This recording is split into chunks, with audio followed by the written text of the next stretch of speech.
If you think about it, Mike, one of the things is that in our own history, we did, for example, the Gateway Complex very well. Probably superb. If you think about the time and place we did that, we made those decisions, how we located it into the core of downtown, and the leverage that it's created. It defined an edge. And it's that type of history that I think gives me a lot of confidence that we can leverage the casino, leverage the Medical Mart Convention Center in the same way. Contrast it to what Milwaukee did, where they surrounded their new ballpark with a sea of parking so that you could cook bratwurst outside. Literally, that's the reason why, and it destroyed the urban fabric. Next question, please. How can you benefit from the successes of University Circle Incorporated? Joe? Well, I think two ways. University Circle obviously is a great arts, cultural, and employment hub within the city of Cleveland. And the investments that are occurring there are great for the region. And I go back to what I said earlier about the urban environment we're trying to create in order to attract talent.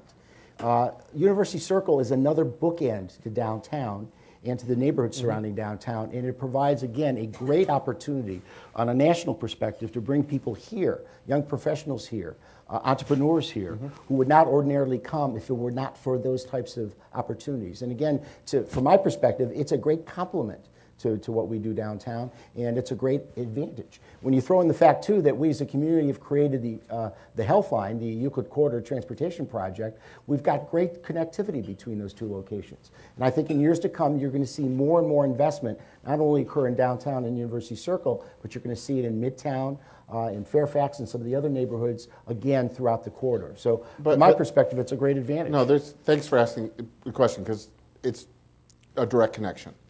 Bill, we're no longer the quadrangle, right? Right. We are now the campus district. This is Cleveland State, Tri-C, St. Vincent's Hospital, and the whole eastern edge of downtown, changing the orientation so we're going north-south as well as east-west. Chris Ronayne helped us with the master planning. Cleveland State has invested over $500 million new buildings to change us from the Stalinist set of architecture that destroyed Euclid to this absolutely wonderful set of architecture that ties into the fabric of the city. Jack Boyle and Michael Schwartz both get gold stars for what they've done. Cleveland State has, as part of not only a strategic plan, but also for what's important for our own survival, is we are going to become an institution with 2,500 beds downtown. We have taken over the YMCA, which is now essentially an international student dorm. You see new dormitories rising along the Interbelt. Hope we cap the Interbelt at some point in time, following on what Columbus has done. And the other thing is we now have out for bid the North Campus project, which is market rate housing between Chester and Payne. And we're letting the market tell us what's there. So our contribution to what's taking place is working with St. Clair Superior, along with Tri-C, the residents in Cedar Estates, again, to turn the eastern edge of downtown into a very important edge, but a vibrant part of downtown. So yes, we have learned an awful lot from University Circle. Now, we don't have the Cleveland Clinic, we have St. Vincent's. Their endowment's a little smaller. We don't have Case, Western Reserve University of Cleveland State. Our endowments are a little smaller. So that means we're just going to have to do it with brains and public help. But we're going to do it. Let's squeeze in some more questions. Go right ahead. You talk about the importance of 25,000, or Mayor Jackson, 25,000 people living downtown. And I was at I was listening to another speaker who is not from here, who was saying that water is gold, that you're on water is gold. And to me, and construction, when you see construction, that means vibrancy, and then things are happening. And we have all of this water, and we have a difficulty getting development or being able to develop on that water. To me, that if I'm in Chicago, I want to live somewhere where I can see the water, on the water. And we have that, but we don't have the development happening. And I'm just wondering where the difficulty is when you're driving from the east side and you're 2 miles of, cement, where I don't know how many airplanes land a week. And that, we don't want to get into accounting. I have lost that battle. I'm not specifically saying that, but my question is, why the difficulty of development on our waterfront. Right, why have we not done well with the waterfront? All right, there are a couple things to remember. The Chicago example, the lakefront's gorgeous, it's wonderful, they don't have cliffs, which helps. Second, you get 3 blocks in from the waterfront in Chicago, you don't know the lake's there. So the fundamentals of city building are still really important. Finally, when you deal with the airport, and we spent a lot of time looking at it, you can build on about the first 100 yards of the airport going towards the lake. Remember, that's an old garbage dump, and you have to drive piles. Now, I happen to want someday, sorry, Jim, I want the airport to go away. We got lots of air capacity. He'll debate me later.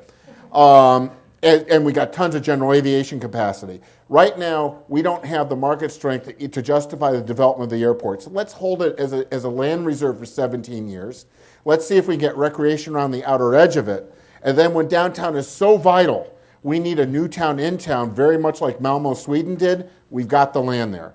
But we have to make certain that people can get out to Dyke 14. We have to make certain that the towpath trail comes all the way downtown and connect that to downtown, not just to Wendy Park. And we also have to make certain that people feel safe and secure strolling through our downtown, and that's what's the importance of the guys in the blue coats that Joe pays for. And let me, if I can, Mike, add to that. I mean, very pragmatically, there's been a lot of discussion, a lot of dialogue in the media about the Port Authority plan. Putting aside the issue of relocating the port, the reality is there's 25 acres at Cool Dock stuff. 32, owned by the city of Cleveland, that is available for development. And if you really look at what the port and the city are now doing, is they're saying, we want to proceed with development. It doesn't take 17 years. Right. It could be done in 3 to 5 So years. let's applaud So it. that's why we've fully embraced, from the Alliance's perspective, what the port and the city are proposing, because that gives us the opportunity to leverage, again, North Coast Harbor, the Browns Stadium, the Browns Complex, and do so in a way that we think could provide a first phase significant investment right on the waterfront. And if you think about Flats East Bank, they got their bond approval last night. They've got 33 tranches of finance. The only people who made money, as construction prices went down, lawyers' fees went up, it's a wash. And there isn't any residential in that project. Not because the developers didn't want to do it, it's because the markets right now are so frozen, you can't get money for residential. Even though downtown residential, Tom, what are we at, 95% rented right now? 92% rented? It's the healthiest real estate market in the region is downtown. The demand's there. And we had a whole set of projects ready to go, and then the finance get kicked out from underneath them. So what's critical to me is to make certain the next stage of Flats East Bank is residential. Then it's going to feel different. And Mayor Jackson set that goal of 25,000. I love that goal. Frankly, we could do 40,000, but that's a different issue. Baby steps. Ned. Babies. What about Bob? I think it was Jane Campbell who initially, at least I remember Jane Campbell initially saying that. Actually, At 2025, we made up the number. I'm sorry. We scientifically put together the number for both. All right.